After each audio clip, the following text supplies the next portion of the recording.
Екінші сынып оқушысы Тілеусезім Ахмет Байтұрсынұлы.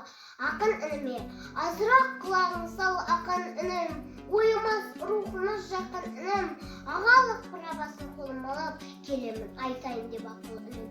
Өзімді ағаңмын деп үлкейтемін, онымды көремісің мақұл інім. Адасқан ағаңыздың жері болса, тілейін ете көр деп ғапыл інім. Жай жатсаң жаңылмайсың, айраспайсың, күресте кім кетпейді ғапыл інім. Ат қойған ас көпіне қарамастан, ақылға біздер жолы пақыр інім. Доңыздай талқамай жеп семіргендер, саналып ақылдыға жатыр інім. Сүйікті милләтің ең болам десең, нашардың көбірекше қақын інім. Сыйлайсың десең жұрттың қадір тұтып, айғырысып момындарға ақыр інім. Білімді ел ішінде болам десең, шешенсіп жоқты сөйлеп лапар інім. Қолынан мұның бірі келмес болса, кісімізіп ең болмаса қақыр інім.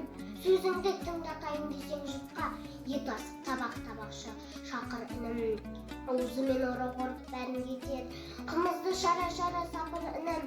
Айтқаның жұртқа балдай татыр білір інім. Ақылың Аплатондай болса дағы, қымыз бен еті жоқ құры татыр білім.